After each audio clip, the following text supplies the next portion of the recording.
Passage this morning is from Matthew chapter 20, starting at verse 20. Then the mother of Zebedee's sons came to Jesus with her sons and kneeling down asked a favor of him. "What is it you want?" he asked. She said, "Grant that one of these two sons of mine may sit at your right and the other at your left in your kingdom." "You don't know what you are asking," Jesus said to them. "Can you drink the cup I'm going to drink?" "We can," they answered. Jesus said to them, "You will indeed drink from my cup, but to sit at my right or left is not for me to grant. These places belong to those for whom they have been prepared by my Father."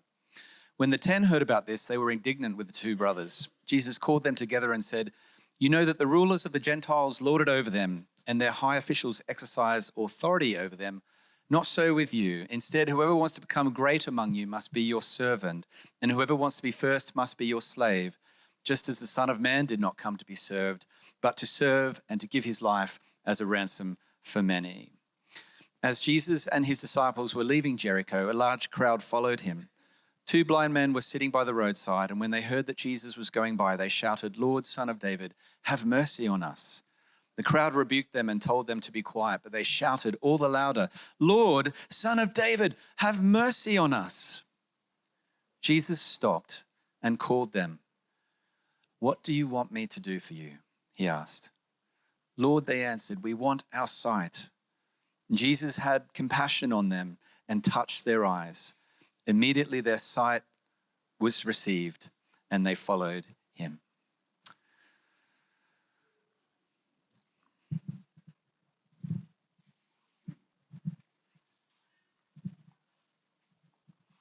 Well, good morning, everybody. My name's Tracy, and I'm one of the trustees here. And it's just my privilege, really, to bring us into the presence of God through his living word. And our passage today is from the Gospel of Matthew. Many of you will know that almost just down the road, really, we have the London School of Theology. The London School of Theology, there is a New Testament scholar called Conrad Gempf. And some years ago, he published a great book, fantastic book called Jesus Asked. Jesus asked what he wanted to know. It's a really great book. It is, if any of you know Conrad and his writings, he's super accessible. He's often very funny. And he's certainly helped me over the years to see Jesus with fresh eyes. So I really commend that to you. But many of us, you will know that over the last weeks, we've been thinking about the questions that Jesus asked and why he asked them. And he did, of course, ask an awful lot of questions. He's recorded as in the New Testament as asking over 300 questions. And by contrast, he directly answers only 3 of the 183 questions he is recorded as asking. So maybe there's a skill in that for us to learn there. So Jesus certainly asked a lot of questions, but as we might appreciate, he doesn't ask questions primarily because he wants to acquire factual knowledge. He's already pretty astute about people. And as Conrad writes in his book, Jesus often asks a question to help a person realize where they stand, or to expose what they're really thinking or feeling or believing. He asks questions to initiate a conversation that will provoke someone on in their faith journey from where they are right now. So the Jesus question that we're exploring today is this: what do you want me to do for you? And as we've just heard, in Matthew's Gospel, this Jesus question is recorded in the same chapter in 2 very similar ways, but in 2 very different incidents. The first is with James and John and their mother, when they come to Jesus for a favor. And Jesus asks, "What is it that you want?" And the second follows immediately afterwards when Jesus is stopped by two blind men. And he asks them, "What do you want me to do for you?" They are questions about desire. Following Jesus is an incredible journey of apprenticeship. Jesus invites us, "Come follow me. I want you to learn how to live a life of grace and truth and love and beauty and service. I want to apprentice you in a life that's truly worth living." Well, as we see today, the apprenticeship curriculum includes the question of desire, how what we want can be wrapped up into our walk with Jesus in a way that's transformative. So let's start with James and John. Jesus had obviously sussed them out when he first met them, and he gave them their nickname, Boanerges, sons of thunder. They obviously had some thunder-like qualities. Maybe they were quite loud. Maybe they were prone to sudden eruptions. And you see something of their personality in an incident that's recorded in chapter 9 of Luke's Gospel, when Jesus and his disciples are on their way through Samaria to Jerusalem. And Jesus has sent his disciples on ahead to get things ready for him. But the people there didn't welcome the disciples. And so James and John go to Jesus and he said, "Do you want us to call down fire from heaven to destroy them?" Which is perhaps a somewhat extreme response to a rather frustrating village visit. But it's clear that James and John were impetuous, they were passionate men. And on this occasion that we read about in Matthew 20, however, they did feel the need to rope their mum in to help ask their favor of Jesus. The mother of Zebedee's sons came to Jesus with her sons and kneeling down asked a favor of him. "What is it that you want?" Jesus asked. "Grant that one of these two sons of mine may sit at your right and the other at your left in your kingdom." It's quite some request, isn't it? The same incident is actually recorded in Mark's Gospel as well. And in Mark's account, he records James and John coming to Jesus and telling, not even asking, telling Jesus, "We want you to do for us whatever we ask." I mean, it's a pretty bold demand of the King of Kings and the Lord of all. Just a slight aside, I just want to pause and notice that there are some differences often between Mark's account and Matthew's account. And we see this in some differences with Jesus and the Zebedee family. So as we've just read, in Matthew's account, we've got mum involved in the story, but not in Mark. And these kinds of differences do happen between the Gospels in a number of places, particularly between Matthew, Mark, and Luke, which are often referred to as the synoptic Gospels, synoptic meaning seen together. And I guess each of the Gospels is a little bit like a different window onto Jesus and his life and his death and his resurrection. And each Gospel writer probably had access to different sources when they were pulling together their Gospel. So in Mark, for example, he wasn't himself an eyewitness, as we know, of the events that he recorded, but he was a secretary and a translator for the Apostle Peter, who seemed to be his main source. And so each of the Gospel writers has a particular reason why they've written their Gospel, or a particular audience, which means they make choices of what to include, how much detail to note, and so on. For as we know of the wonders of Jesus, there is no end in the telling. But whether you read Mark or Matthew's account of this event with James and John, the sons of thunder do not come out of it smelling like roses. "You don't know what you're asking," Jesus said. And of course, right then, they really, really didn't know.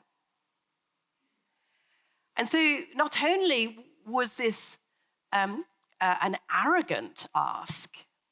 It also caused great upset amongst the rest of the disciples.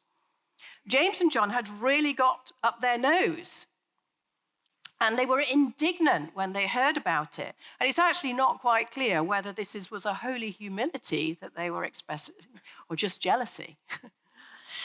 And Jesus had to call them together to sort them out and to explain that John and James really didn't know what they were asking.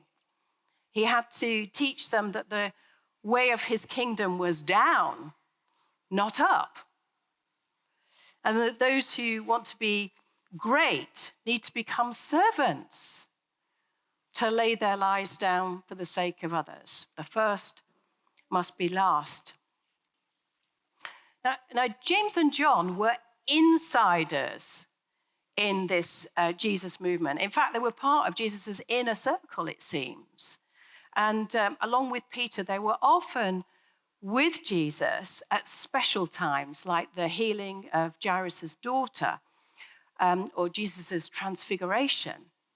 And there was a very intimate moment, private conversation with those few men on the Mount of Olives. And then, of course, the Garden of Gethsemane. So they were really in there, closest of the close with Jesus. Men chosen by him to be one of the 12. And yet they were disciples whose wants were wonky, whose desires were distorted. And by contrast, however, the scene that immediately follows in the gospel reading, we read about outsiders. I mean, these two men were literally sitting by the side of the road. They were blind, they were poor, they were likely begging. And Jesus and his disciples are on the way from Jericho to Jerusalem. And they're on the way to celebrate Passover. And in the next chapter, Matthew will describe Jesus' triumphal entry into Jerusalem on a donkey with all the crowds around shouting, "Hosanna to the Son of David." And as Jesus leaves Jericho, there's already a large crowd gathering with him. And as you may recall, in those days, the road between Jericho and Jerusalem was notoriously difficult and dangerous, and those who traveled it alone were likely or easy targets, really, for robbers and to be assaulted. And we see that, if you recall, in that account of the Good Samaritan, who was on that very same road that assault and robbery happened. So it was about 18 miles of largely desert-like conditions. But on this day, however, here was a large crowd setting off together. It's probably quite noisy. You can imagine it. You can imagine the energy of the crowd, that sense of momentum, the high spirits, if you like, as they set off for Jerusalem. So the blind men sitting by the roadside in blackness must have been shouting quite loudly to be heard.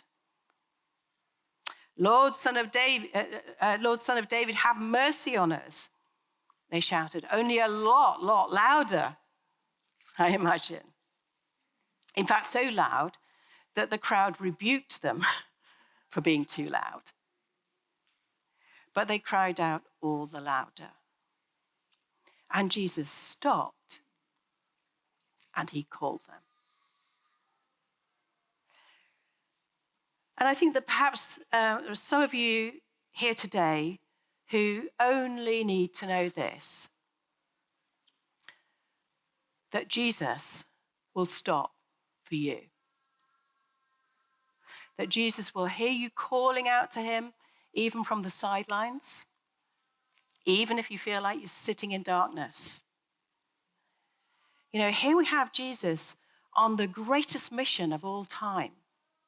And over the next short number of days, he'll save the world. And he's surrounded by people.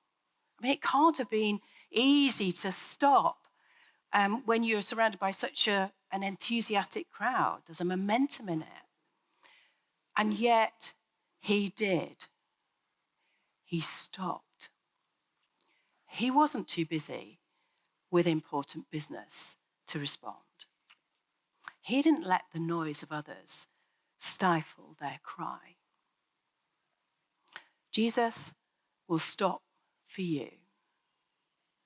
And if that's what you need to know today, then take heart and believe that as you cry out to the Lord of Lords and the King of Kings, he hears you. He won't ignore you. He is a God of compassion. And perhaps he has a question for you. What do you want me to do for you? And I wonder how you might respond. Blind man cry out in the darkness, Lord, Son of David. They believed Jesus was who he claimed to be, the one who would fulfill God's purposes for his people, the one who would save them. Have mercy on us, have mercy on us, they cried. They sought his compassion, and he gave it. He restored their sight. What do you want me to do for you? Jesus asked them. And I wonder, did he really need to ask blind men what they wanted? But he did. He wanted to know what mercy looked like for them. Lord, they answered, we want our sight. And I guess different people might have answered the question in different ways, belligerently, perhaps. Isn't it obvious? We just want what most people have already. We want to be able to see. Or short-sightedly even, today what we really need is we just need some money. We want to be able to eat. But for the blind men, it was never only about their sight. These blind men were responding to Jesus, Son of David. And you see that in what they then did as Jesus put his hands on them and he healed them. They followed him. They followed him. So 2 very similar questions. What do you want me to do for you? The blind men on the margins wanted mercy from Jesus in the form of restored sight. What do you want? James and John in the inner circle wanted public honor. They wanted to be able to bask in Jesus' reflected glory. 2 stories that sit side by side. And it looks like a clear-cut case of goodies and baddies, doesn't it? The wise and the foolish, the humble and the proud, those who think they see wanting more power, and those who know that they're blind, knowing that they need Jesus. And of course, that's true, isn't it? There is definitely something in that. But I'm not sure it's the whole story. I want us to go back to James and John, the sons of thunder. I mean, certainly wasn't a great ask that they made of Jesus. We want to be right up there, sharing in your glory. When everybody looks at you, they'll see us on the right and the left. It really wasn't a great ask. But it wasn't actually a problem, I don't think, that they were asking. I mean, after all, that's what Jesus had taught them, hadn't he? Earlier on in Matthew, we have Jesus in the Sermon on the Mount, and he says, ask, and it'll be given to you. That's what these disciples had heard. Make your request. So the asking itself wasn't a problem. The problem was that their wants were wonky and their desires were distorted. I wonder what on earth was going on in those disciples' heads. I wouldn't be surprised, actually, if they were still very much conditioned by their culture. In those days, success was very much defined by public honor. In our culture today, we pay a lot of attention to things that are going on inside us, our self-esteem and our self-worth. We want to feel good about ourselves inside. But in that culture, and perhaps in other cultures still today, people paid a lot more attention to the honor or the value that was bestowed from the culture around. It was an external validation, if you like, that people really saw and that was precious. So things like wealth or education or family status or public profile and connections, etc., they were all really crucial. And so your honor and status were very visible, for example, in the company you kept, particularly with the people around your dinner table, which is why Jesus got into trouble so often, the people he went and had dinner with.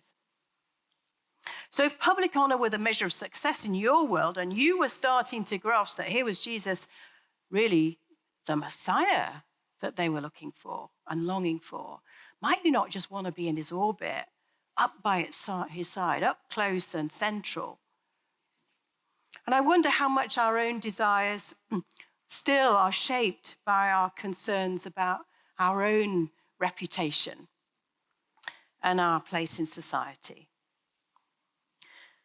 Or maybe that's too harsh an assessment of James and John. Maybe they just wanted to do a great thing for God, but they were really clumsy in the way that they asked for what they asked for. Or maybe they were just a work in progress, away from pride and ego, towards service and sacrifice, towards becoming more like Jesus. Maybe just like us. Are we so very different from them? People with wonky wants and distorted desires. And we may not have asked to be center stage with Jesus in his kingdom, but have we ever desired to be center stage in some way? To be seen as the best player on the team, best parent in the playground, the best at closing a deal, best teacher in the school, even the best church around. And some of us are more prone to these kinds of desires than others. And wonky wants and distorted desires may not always be around masses of pride or status. They may be around comfort and security or safety. They may indeed be good desires, but we're just looking for them in the wrong place, for love and significance and acceptance, good things. But we're seeking them independently from Jesus. Or we're pursuing them without pursuing Jesus first. Now, what I find interesting in this account of this event with James and John is there's no real indication that Jesus got particularly angry with them. He just got on with the job of apprenticing them in the ways of his kingdom, of teaching them what it looked like to follow him. His rebuke wasn't mortal. He discipled them through their desires rather than just dismissing them. Jesus didn't bypass their troublesome humanity. He wanted their wants on the table so that he could work through them, with them. Jesus asked what he really wanted to know. You recall what the two blind men called Jesus. They called him Son of David, the long-anticipated Messiah from the line of David, Jesus, the true King of the Jews. And the David story in many ways anticipates the Jesus story. Here was David described as a man after God's own heart. And yet, as Eugene Peterson writes, whatever else David was, he was emphatically human. David fighting and praying and loving and sinning. David conditioned by the morals and the assumptions of a brutal Iron Age culture. David with his 8 wives. David angry. David devious. David generous. David dancing. And there's absolutely nothing that God can't and doesn't use to work his salvation and his holiness into our lives. Nothing that he cannot and will not use, including our wonky wants and our distorted desires. And what became blindingly obvious to everyone, including James and John, that their desires were off. And the way of Jesus was deeply countercultural. The weak were championed. Humility was celebrated. The people of God would be people of honor, yes. but they would be people of honor as the life of Jesus was revealed in them. James and John certainly hadn't got there yet, but they were a work in progress as Jesus graciously and patiently reshaped the desires of their hearts.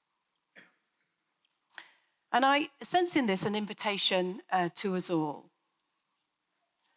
to be more fully human with Jesus, to be more open with Jesus about what we really desire. Not to feel that somehow we have got to sort out what we want, to get them into a good enough shape before we're willing to express them to Jesus, to tell him what we wish for, what we long for. I wonder, have you a secret fear that somehow what you want isn't good enough? I think we can join the crowd on that one.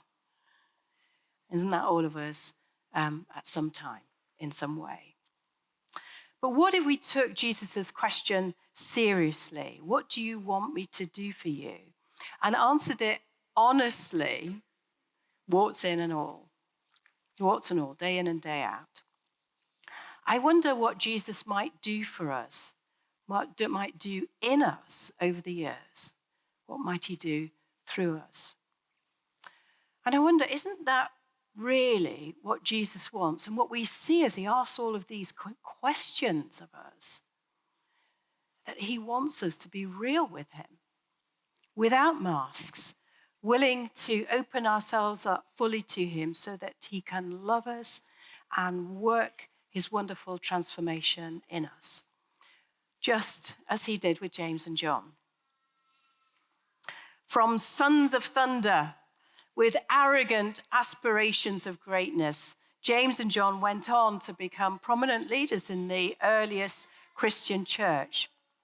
And we read in Acts 12 that James was arrested by King Herod and was put to death by the sword, but faithful to the end. John has traditionally been associated with the Gospel of John and possibly other writings in New Testament. It's a complicated discussion, but he was understood to have lived into old age, again, faithful to Jesus to the end. And what of their mum? Well, if we fast forward to the end of Matthew's Gospel, to Matthew 27, this is what we read.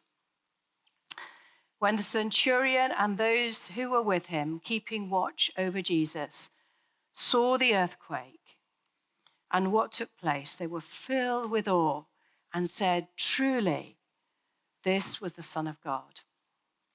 There were also many women there, looking on from a distance, who had followed Jesus from Galilee, ministering to him, among whom were Mary Magdalene and Mary, the mother of James and Joseph, and the mother of the sons of Zebedee. There she is, standing at a distance from the cross, watching Jesus die, numbered amongst that group of women who loved Jesus enough to be there for him in his final hours. Jesus teaches us about desire. He trains us through our desires. I wonder, will you let him do that with you? I just want to invite you to close your eyes right now for a moment, just a moment. And I invite you to imagine yourself coming to Jesus.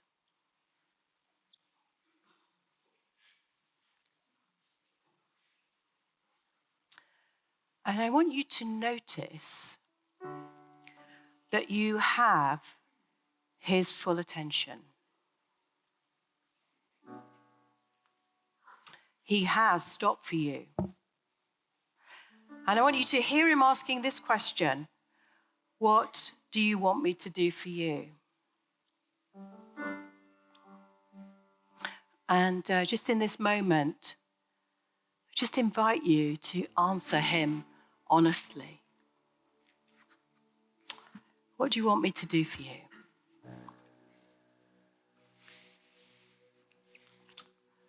What do you want me to do for you?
I'm just going to pray this prayer as we instead say to Jesus, yes, you be the one who brings us from darkness to light. Yes, you be the one who trains us through an honest, an open, an all-in relationship with you. Our desires may be distorted, they may be off right now, but we don't want to hold back just because we're not yet fully formed in the way of Jesus, in the person of Christ. But continue, Lord, we pray, to take us on in this journey with you, apprentices, learners of your ways. So today, oh Lord, I yield myself to you. May your will be my delight today. May your way have perfect sway in me. May your love be the pattern of my living. I surrender to you my hopes, my dreams, my ambitions. Do with them what you will, when you will, as you will. I place into your loving care my family, my friends, my future. Care for them with a care that I can never give. I release into your hands my need to control, my craving for status, my fear of obscurity. Eradicate the evil, pacify the good, and establish your kingdom on earth. For Jesus' sake we pray. Amen.